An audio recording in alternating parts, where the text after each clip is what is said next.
l'avez dit et comme je l'ai dit, aucune conviction politique dans ce que nous voyons. Moi, je ne veux pas être top absolu. Sans doute, il y a encore des gens qui sont adossés à de très fortes convictions, mais même ces convictions-là ne sont pas alors idéologiques. C'est peut-être des convictions nationales, populaires, des gens qui estiment que le pays doit être dirigé d'une certaine manière, avec de l'éthique, avec de l'engagement, avec le service du pays. Cela, ça existe. Mais en revanche, ce qui assurément n'existe plus, c'est une différence qui serait idéologique. Cherif El Walid Sey, je vous remercie. C'est moi qui directeur de publication du magazine Le Coran. Cherif El Walid Sey, ses propos donnent une idée des convictions de l'homme. Cherif El Walid Sey, il était avec nous sur ce plateau le soir du 19 janvier 2012. Désormais, nous devrons prier pour lui. Le journaliste sénégalais est décédé à Nairobi où il était en mission. Université Cheikh Anta Diop de Dakar, une quinzaine de bacheliers non orientés refusent de s'alimenter. Une grève de la faim pour exiger la délivrance de leur carte d'étudiant. Alors, qui se cacherait derrière le prix jugé exorbitant du loyer à Dakar? Les acteurs se renvoient la balle. Pendant ce temps, le locataire, lui, trinque. Un autre ping-pong entre syndicalistes de l'enseignement et ministère de l'Éducation. La balle, cette fois-ci, c'est le programme décennal de l'éducation. Échec pour les uns et réussite pour les autres. Le PDF en question dans le focus de ce soir. Bienvenue à tous.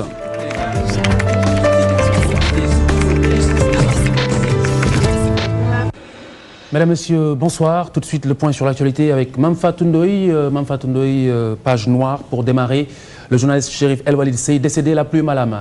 Il était en effet en mission à Nairobi, Cherif Walid Sey qui a trouvé la mort ce lundi 18 juin des suites d'une maladie. Le journaliste sénégalais originaire de Fatick a débuté sa carrière au quotidien Le Soleil. Il est également l'un des cofondateurs de Sud FM, la première radio privée du Sénégal.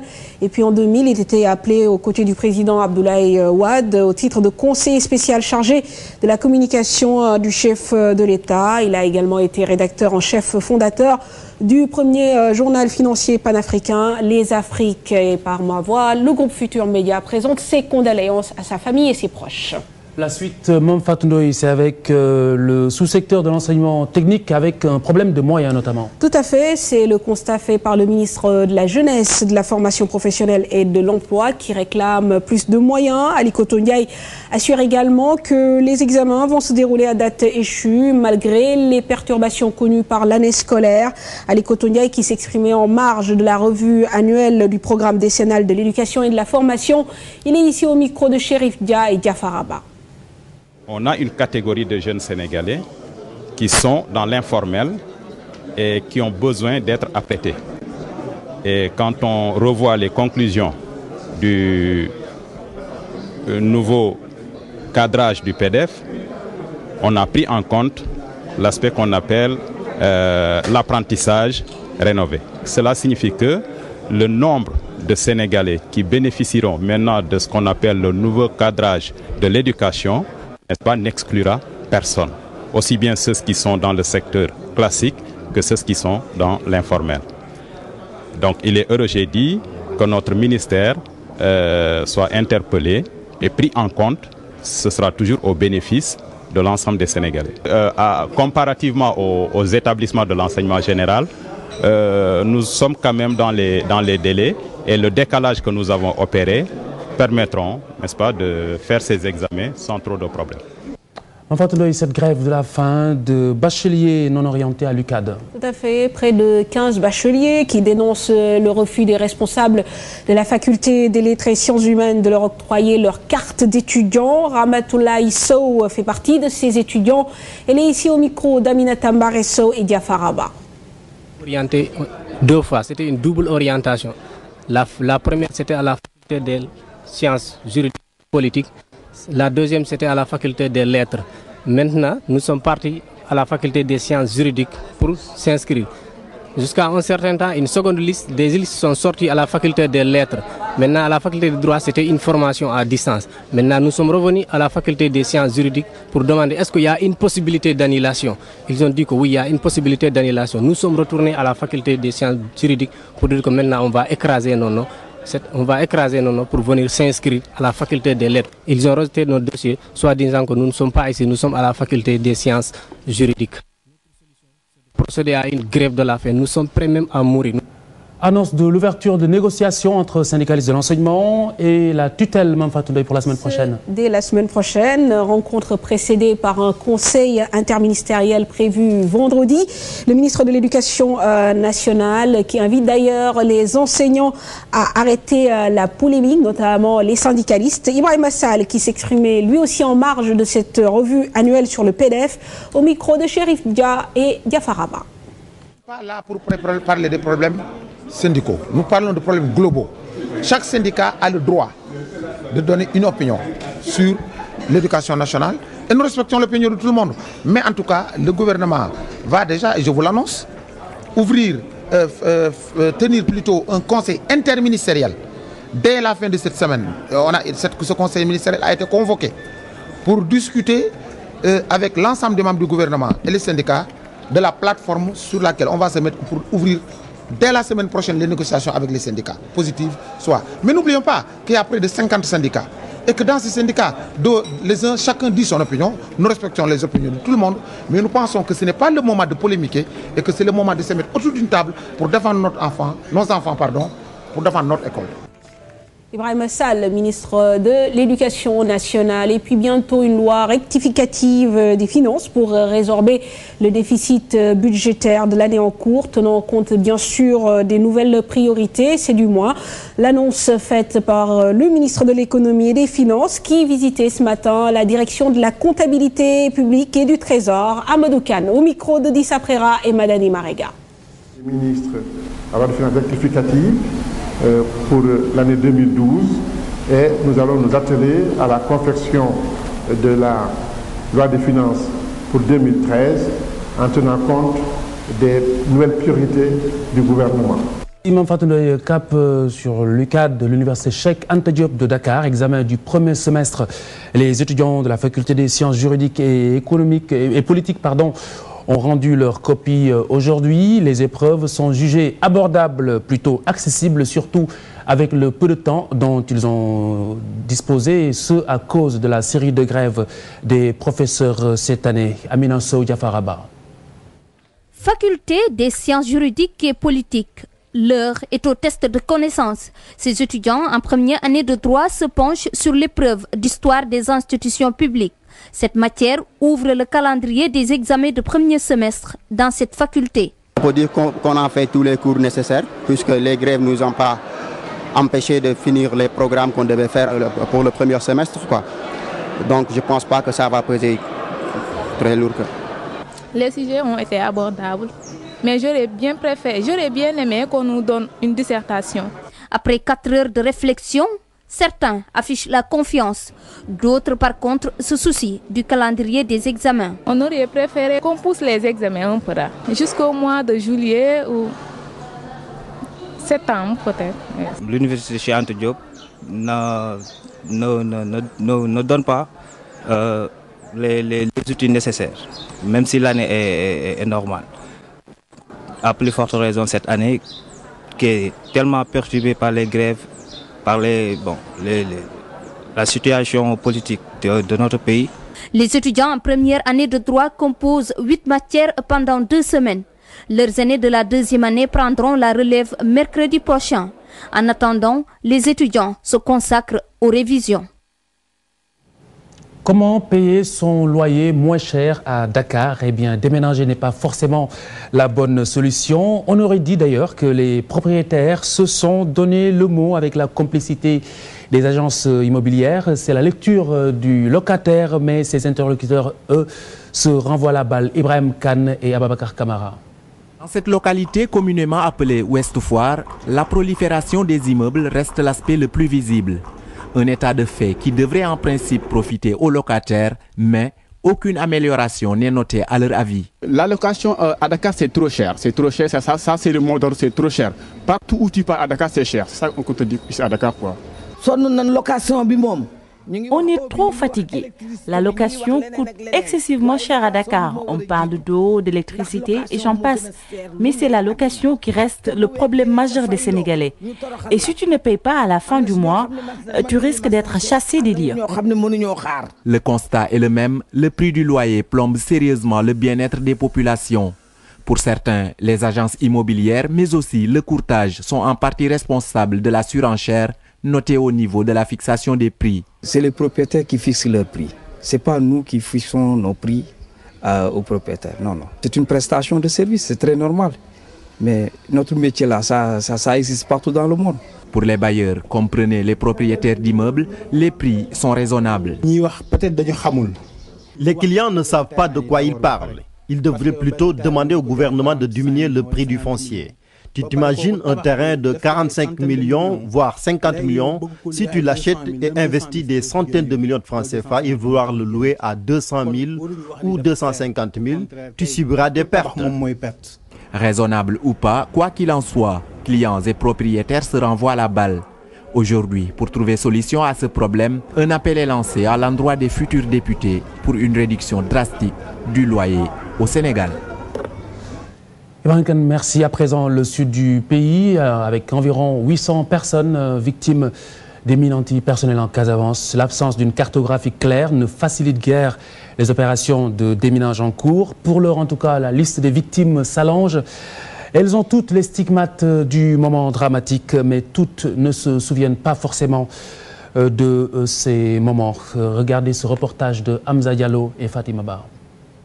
A priori, ce jeune homme qui enfourche sa moto Jakarta n'a aucun problème de mobilité. Pourtant, Sarani, 24 ans, traîne un terrible handicap. Il est l'une des 800 victimes de mines en Casamance. Il se souvient encore de son drame comme si c'était hier. Cela m'est arrivé en 98, lorsque je faisais le CM2. Et donc, on avait appris jusqu'à midi. Parce que d'habitude, on n'étudiait pas les samedis. Mais le maître nous a proposé de venir faire cours les samedis pour pouvoir aller plus loin sur le programme. Donc, après avoir appris jusqu'à midi, nous étions partis rendre le tableau parce que l'école n'était pas construite. L'école, en fait, était construite avec les craintins. Donc, au retour, je suis passé au niveau de la cour de l'école où il y avait une piste serrée sur laquelle j'avais couru et je suis tombé sur la mine. Et par la suite, on m'a évacué à l'hôpital où on m'a anesthésié. Après, par la suite, lorsque je suis réveillé, je me suis vu qu'on m'a amputé. Contrairement à Sarani, Khadi, elle, ne s'en souvient pas du tout, car elle n'avait encore que 3 ans. Quand je marche, ça fait mal. Ça me dérange, mais je comprends que c'est Dieu qui l'a fait. Pour leur prise en charge et leur insertion sociale, ces victimes de mines sont suivies par un psychiatre. Nous avons l'habitude d'utiliser ce qu'on appelle donc le débriefing de Michel Perrin-Klinger. Donc c'est une technique qui a fait ses preuves. Comme nous n'avons pas la possibilité de les prendre en charge individuellement, nous les regroupons donc en groupe. Il y en a certains quand même qui, à la suite donc des 2 séances, et donc ont repris une vie normale. Mais quand même, il y en a d'autres qui continuent à vivre donc les mêmes souffrances. Les mines continuent de faire des dégâts en Casamance. L'État du Sénégal et ses partenaires ont engagé des efforts et des moyens importants pour régler ce problème et pour un retour définitif de la paix en Casamance.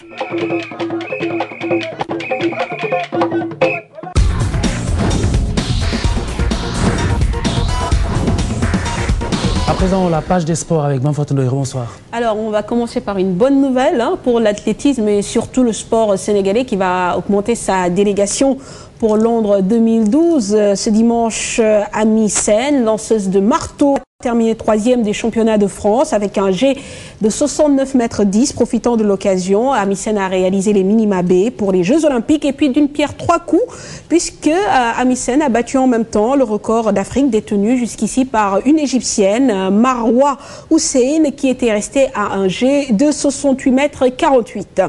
On parle de football avec cette performance historique des Lions, le Sénégal qui va jouer sa première CAN au mois de novembre prochain. Alors pour une participation honorable, le sélectionneur des Lions en appelle aux autorités. Le secret de la réussite sera une bonne préparation, mais aussi une prospection en Europe pour repérer les professionnels. Bassouare Diaby qui livre les clés de la réussite au micro de Cheikh Sadi Boudiara. Ce qu'on attend, c'est qu'on soit mis dans des conditions meilleures que ça, qu'on prépare bien cette équipe pour aller représenter le Sénégal parce que c'est un autre football qu'on va trouver en place. C'est un football beaucoup plus organisé, notamment le Ghana, le Nigeria, l'Afrique du Sud, le Cameroun, la Guinée équatoriale, qui ont vraiment une expérience à tous les domaines de ce football. Bon, on va pour apprendre. Je dis qu'on va pour apprendre. Ce qu'on attend, c'est qu'on soit mis dans des conditions pour au moins préparer cette équipe pour aller représenter le Sénégal dignement pour une première fois. Et puis on parle toujours football et le démarrage des playoffs ce week-end. Les jeunes de Diambar et les joueurs du Casa ont répondu présent au rendez-vous. Ainsi, Diambar s'est imposé devant l'US Ouakam 1-0. But marqué à la 30e minute par Keita. Et puis au Casa, et le Casa qui n'a pas manqué son démarrage. Les Iguinchorois ont battu Niar Italie 2-0. Un résultat logique selon Demba Ramataniaï, le coach du Casa, que nous écoutons au micro de Cher Sadibou Diarra. Un objectif, certes. Mais aujourd'hui, ce qui a été déterminant, c'est le coefficient technique de l'équipe. Il fallait garder le ballon, le faire tourner, faire courir l'adversaire. Et les petites distances que les adversaires font, ce sont des kilomètres et des miles. Et finalement, quand ces équipes vont à la mi-temps pour revenir, les équipes vont revenir, les adversaires vont venir avec des jambes en coton. Et finalement, même quand ils récupèrent le ballon, ils ne pourront pas faire de bons centres. Devant les buts, ils ne pourront pas tirer bien. Et c'est ça, il fallait les faire courir. Il fallait les faire courir derrière le ballon. C'était ça le secret. J'ai peur d'un seul adversaire qui prend le ballon de sa base, traverse le milieu de terrain, écarter ma défense et marquer un but. Je dis, quand je le rencontrerai, il pourra le refaire. Mais c'est une défense individuelle, je rectifie et ça ne passe pas. Faites les statistiques. Plus créateur d'occasions de but que nous, dans ce championnat-là, n'existe pas. On a eu combien d'occasions? Wakam, si Niatale était parti avec 5, on n'aurait pas créé scandale. Mais c'est leur âge, ils sont jeunes, 18 ans, 19 ans, ils jouent le football de leur âge. Parfois, c'est négligent, mais il faut faire avec. On continue à travailler. Pour l'essentiel de l'actualité sportive, Khalifa. Merci Mme Fatou-Ndoye. Ce soir, le focus, c'est le PDF en question, le programme décennal de l'éducation avec un bilan assez controversé. Les syndicalistes parlent d'échec et cela loin de la lecture assez positive de la tutelle. C'est un sujet signé Fatima Kébé, Chérif Dia et Ibou Cissé. L'État du Sénégal s'est toujours glorifié d'avoir consacré plus de 40% de son budget à l'éducation. Une éducation soutenue depuis plus de 10 ans par le programme décennal de l'éducation et de la formation. En dépit de tous ces efforts, les problèmes demeurent. Il est nécessaire qu'on ait des résultats. On ne peut plus continuer à faire des constats d'échec et de dire pourquoi on n'avance pas. Cette période a été marquée par beaucoup d'incertitudes à cause de grèves, à cause d'une incompréhension. Les moyens sont très insuffisants en dépit du fait qu'on dise qu'il y a 40, 29 ou 40% du budget de fonctionnement. Le paramètre le plus fiable pour voir l'effort d'un gouvernement, c'est la part de l'éducation au niveau du PIB. Or, cette part-là, dans les pays où la scolarisation universelle a été atteinte, est de 6% au moins. Au Sénégal, on n'est pas encore là. Pour les syndicalistes, il n'y a aucun doute. Ces faiblesses notées sont la preuve que le PDF a failli à sa mission. Le PDF développe un programme avec des finalités, des énoncés, disons, tout à fait théoriques, alors qu'en vérité, le fond de la question, dans le système éducatif, c'est d'abord les salaires.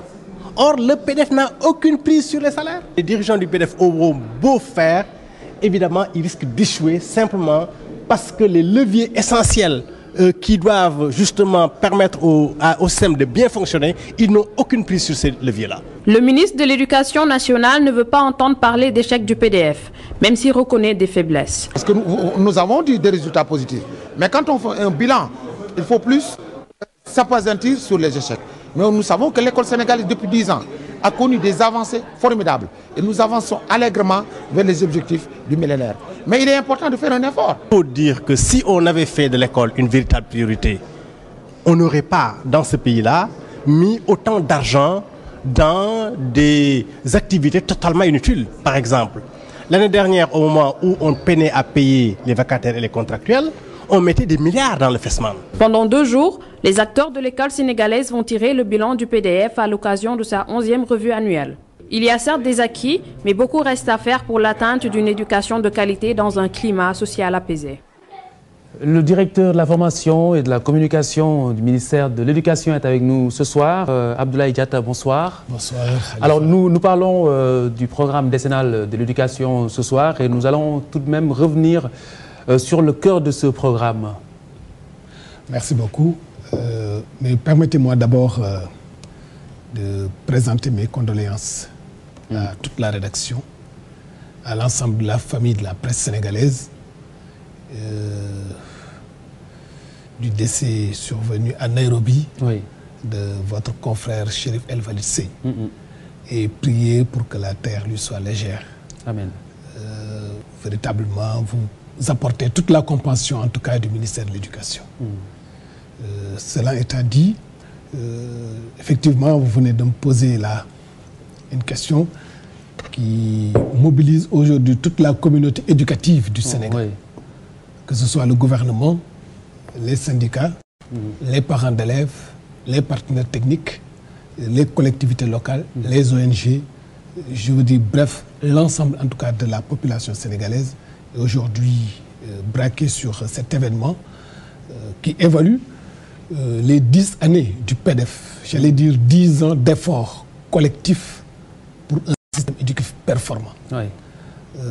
Effectivement, quand on fait un bilan, il y a forcément des actifs et des passifs. Le PDF, c'est 3 composantes. C'est l'accès, c'est la qualité, c'est la gestion.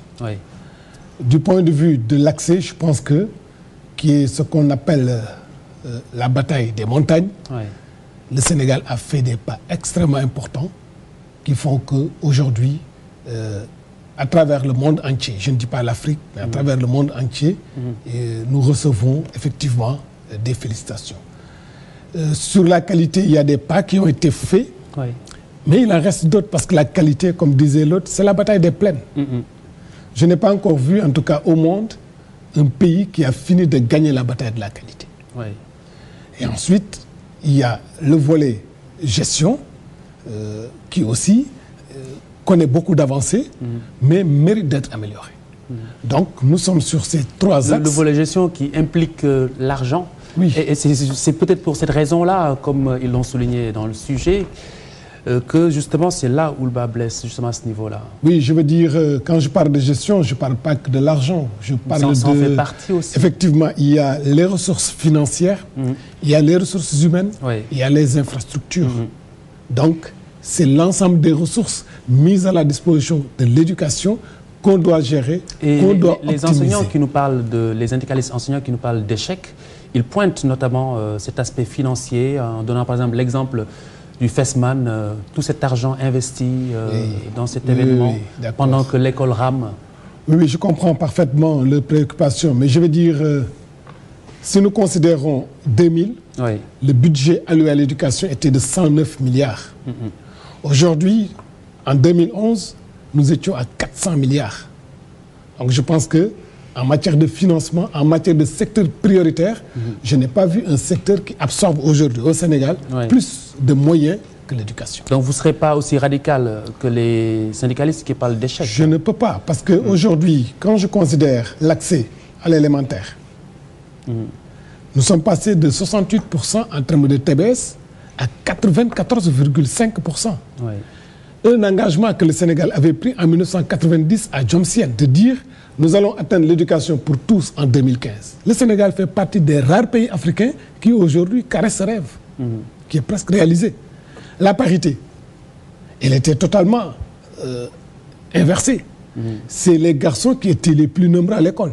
Alors le PDF, le programme décennal de l'éducation, brasse beaucoup d'argent. Cet argent-là vient bien de quelque part. Est-ce que c'est justement, est-ce que ce n'est pas à cet endroit-là que se situent les contraintes, ou en tout cas ce qui vous a amené aujourd'hui à faire penser qu'il y a échec? Non, en réalité, moi je ne peux pas parler d'échec. Je dis actif-passif. Je dis sur la qualité, nous avons encore des pas à faire. Par exemple, sur la formation des enseignants. Qu'est-ce qui n'a pas marché, justement? Sur la formation des enseignants. Vous savez, quand on a un problème d'accès, on ne gère pas la qualité. Quand on dit les enfants sont dehors, ils n'ont pas de maître. Quand on dit les enfants sont dehors, mais il leur faut trouver un abri. Mais il y a des choses qu'on ne peut pas regarder en ce moment. Il y en a encore justement d'abris provisoires, vous passez le mot. Et je vais vous dire, d'énormes efforts sont faits pour la résorption de ces abris provisoires. D'énormes efforts. Rien qu'avant-hier, je pense que le Fonds mondial pour l'éducation a gratifié le système éducatif sénégalais à travers le ministre de 28 milliards de francs pour lutter contre ces abris provisoires. C'est le dispositif qu'on appelait le Fast Track Initiative. Donc, qui construit des salles de classe pour l'amélioration du paquet de services. Je me signale qu'il est l'heure, exactement comme on me l'a dit à l'oreillette. Merci beaucoup, monsieur Diatta, d'avoir été avec nous ce soir. Mesdames, messieurs, merci de nous avoir suivis. Encore une fois, je vous rappelle cette triste nouvelle, c'est la disparition de notre doyen Chérif El Walid Sey, décédé à Nairobi où il était en mission. On est fondateur également du groupe Sud Communication. Que Dieu l'accueille et que toutes nos condoléances. Bonsoir.